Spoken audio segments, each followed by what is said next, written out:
Yeah, the blunt actually went out. Yeah, cause I was in this hole like, do I want to smoke on camera?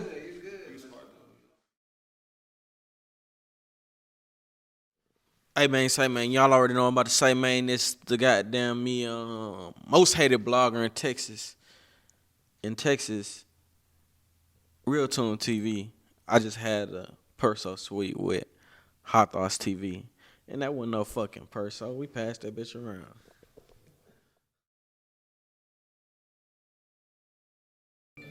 Hey man, say man, you already know I'm about to say man. It's the most hated blogger in Texas. RealToon TV, man. I got the name Real Toon. It actually I was given a nickname through my track team. You know what I'm saying? I used to be like a class clown. Like I was making jokes and shit, and we was chopping it up, and I was just real funny. I was real funny. Y'all wrote this? Who wrote this? But yeah, I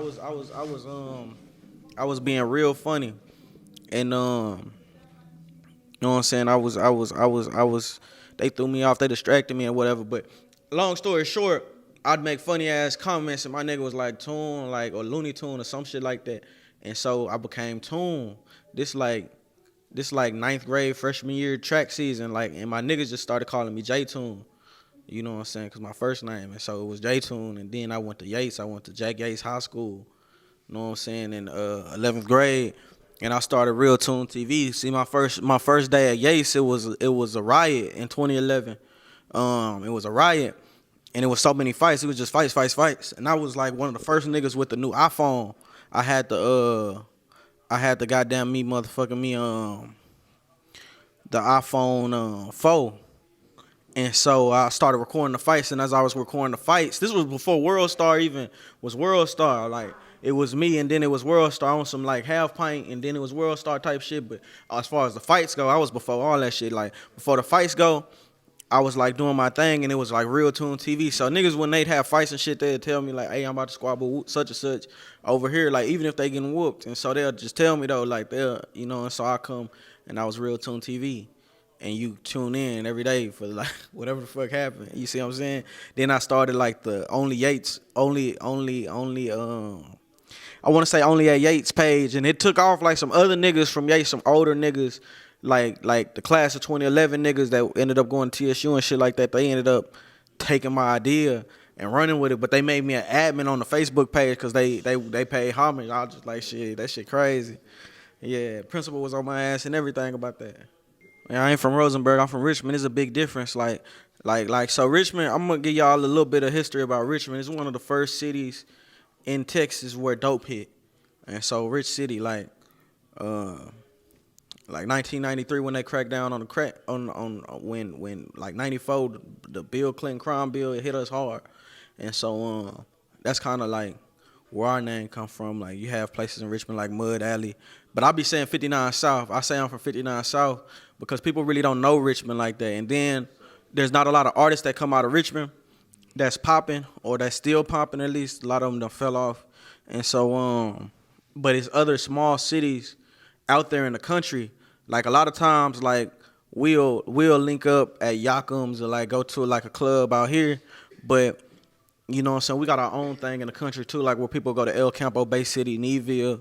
And so I was like, I'm gonna create an entire rap scene out here and just merge all the rappers out here in one place and call it 59 South.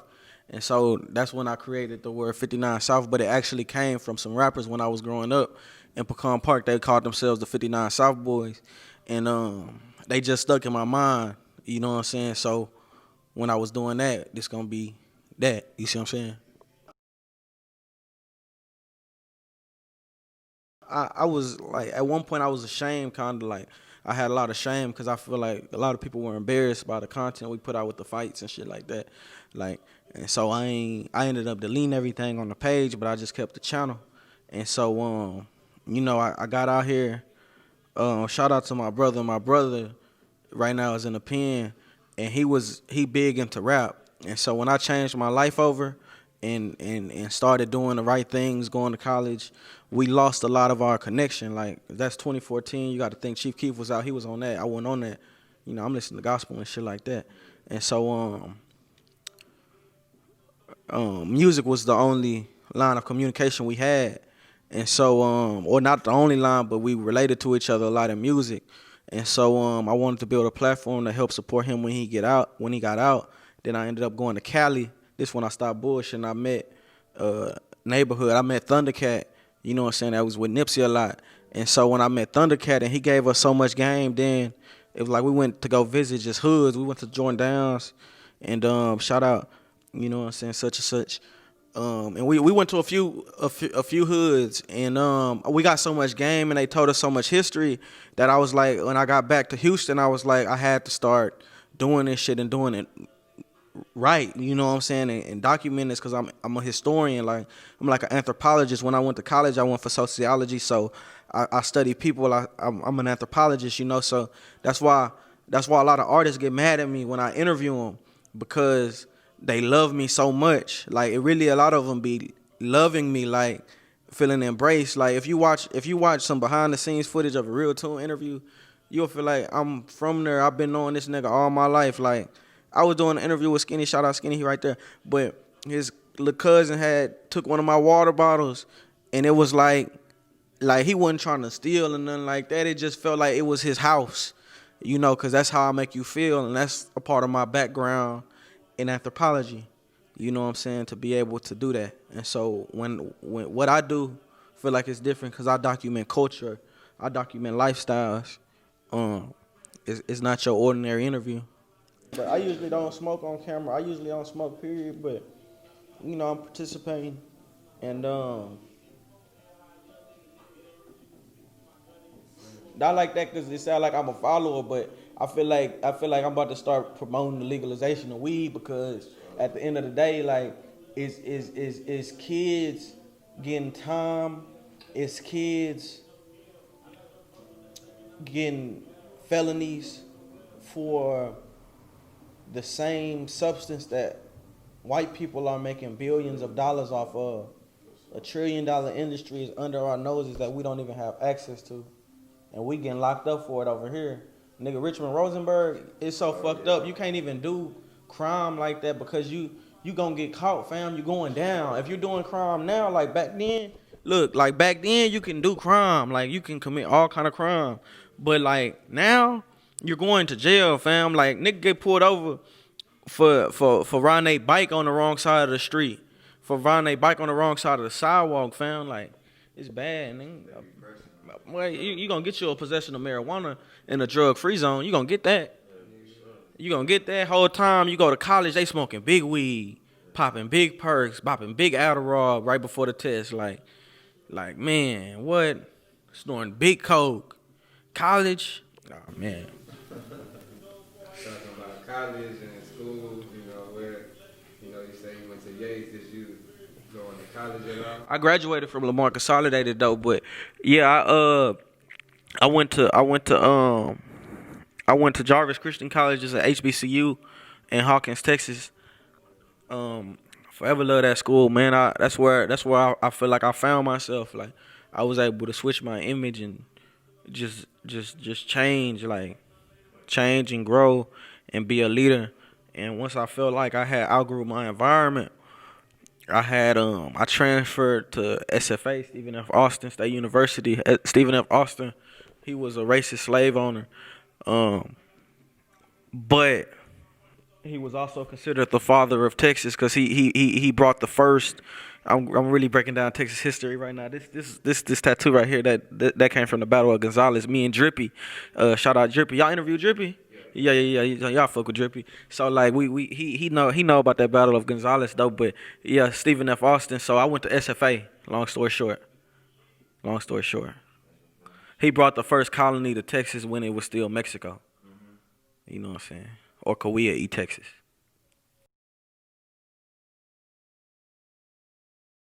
I got a job. When I got out of college, it was hard to get a job because I had a criminal record, so I couldn't find a job anywhere that I looked. And for 6 months, I stayed down. Bro, I was even working like a whole ass security job. Like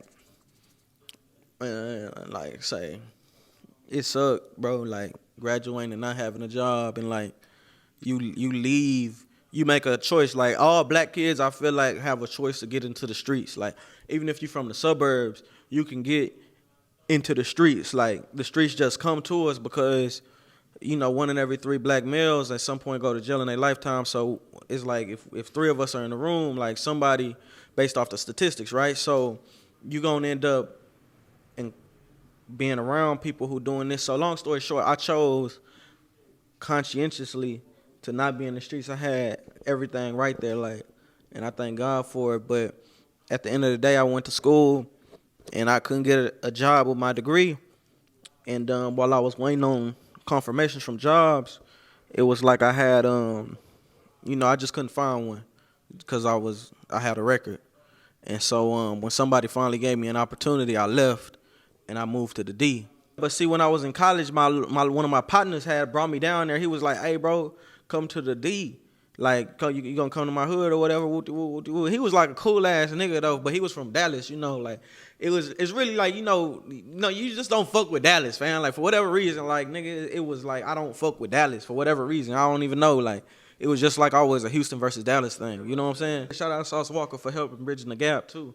But it was like I just ain't fuck with it. So but I ended up going though. Like it was cool and it was so cool, fam. I fell in love. Like Dallas is a city where a broke man can be a star. Like you and I was a broke man, became a star. Like did his shit, you know. And so when I went out there, my bro gave me the history of some shit that was going on in Pleasant Grove, 6'5", and where he from. You see what I'm saying? And so when he did that, Number 7 had got on my radar. And so y'all know Numba just got signed with Mo3 recently after I interviewed him. And so so I end up seeing Numba one time. I was getting my hair cut in the Grove because remember I'm working in the Grove, I'm living in the Grove. I moved out there like nothing. Like I ain't had anything. And I had met a female and she just, you know what I'm saying, like I don't know how we worked it out some way. Right, so I'm in the Grove. I'm staying in the Grove. I'm getting my hair cut in the Grove. So I'm looking for a haircut spot. I go to the spot called The Cut. I get my haircut one time there. Boom.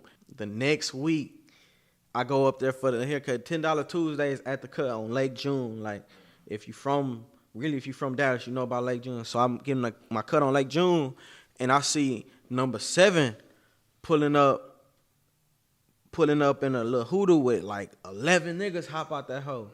11 niggas. And I had seen them from the rap video. And so I'm in my car waiting because I told my barber, like, hey, bro, look, I'm about to be in the car. I don't feel like waiting in here. Like, I'm on the phone and shit like that. You know, this nigga don't want to wait in no barbershop for no hair. This was before. I still fuck with the same nigga to this day, but this was before he had the app. You see what I'm saying? So we waiting for the $10 cut. Nigga, Numba and all the goons walk in there. The whole gang, like, I'm like, oh, these young niggas, these them stretch gang niggas, like, from the song, like, you know what I'm saying? You don't think rappers are real where I'm from, like, cause you don't see them. We don't got none in Richmond, like, you know what I'm saying? Even in Houston, like, they not just accessible like that unless you at the clubs, like, they not just in the streets, like, they be in the streets, but you know what I mean, like, yeah. We ain't have like, I ain't gonna say that. I ain't gonna say we ain't have a strong underground scene, but when I was growing up, it was like Slim Thug, Zero. You know what I'm saying, Flip. You know you see in your local legends, but that part. So, but I seen Numba though, a young nigga that I just got put on, and we like the gang. I like, damn, these niggas my barber about to let them skip the line. Nah, he told them niggas go home, and when I seen it, I took a picture with him. I was like, hey, bro, you such and such. I want to interview you. Like, my brother is that and the third. Like, when he get out, like y'all should network. This is his song. He got 100,000 views on it. He was cool than a bitch. When I started interviewing, I hit him up. When I decided I'm about to do it, I hit him up. And this right when he started rapping. He started back rapping after 4 years. And he was like, bet. But he ain't do it with me. He did it with Real Life Street Stars. Whole ass nigga. Then Jada, RP Channel 5. You know what I'm saying? Like, he got cool with them. It was just a whole bunch of shit. Like, and then I got to do it. It meant more.